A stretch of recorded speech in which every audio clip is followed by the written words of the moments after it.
દાહોદ શહેરમાં વધતી જતી ઠંડી વચ્ચે હવે તસ્કરો પણ સક્રિય થયા છે। પોલીસ પેટ્રોલિંગ વચ્ચે તસ્કરોએ શહેરના છેવાડે આવેલા સહકાર નગરમાં એક બંધ મકાનને નિશાન બનાવી લાખોની મત્તા પર હાથ ફેરો કર્યો છે। આ સમગ્ર ઘટના સીસીટીવી કેમેરામાં કેદ થવા પામી છે।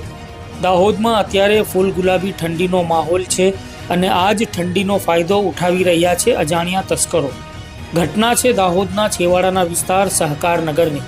અહીંયા રહેતા સંદીપભાઈ દિલીપભાઈ નીનામા પોતાના પરિવાર સાથે સૌરાષ્ટ્ર ફરવા ગયા હતા અને ત્યારબાદ ખાતાકીય પરીક્ષા આપવા માટે અમદાવાદ ગયા હતા। ઘર બંધ હોવાની તક ઝડપી તસ્કરોએ મકાનના તાળા તોડ્યા હતા।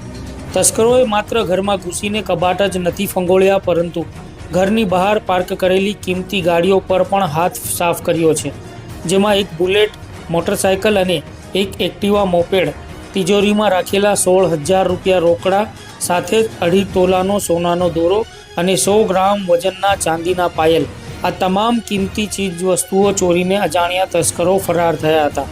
30 ડિસેમ્બરના રોજ જ્યારે પાડોશીએ ઘરનું તાળું તૂટેલું જોયું ત્યારે મકાન માલિકને જાણ કરી હતી અને મકાન માલિકે આવીને જોયું તો આખું ઘર વેર વિખેર હતું અને કિંમતી સામાન ગાયબ હતો। ત્યારે ઘટનાની જાણ થતાં જ સ્થાનિક પોલીસ કાફલો ઘટના સ્થળે દોડી આવ્યો હતો। સદનસીબે આ સમગ્ર ચોરીની પ્રક્રિયા સોસાયટીના સીસીટીવી કેમેરામાં કેદ થવા પામી છે। પોલીસે મકાન માલિકની ફરિયાદના આધારે લાખોની ચોરીનો ગુનો નોંધી સીસીટીવી ફૂટેજના આધારે તસ્કરોને પકડવા માટે ચક્રો ગતિમાન કર્યા છે, પરંતુ સહકારનગરની આ ઘટનાએ સ્થાનિક રહીશોમાં ફાળ ફેલાવી દીધી છે। હવે જોવાનું એ રહેશે કે સીસીટીવીમાં દેખાતા આ તસ્કરો ક્યારે પોલીસના સકંજામાં આવે છે।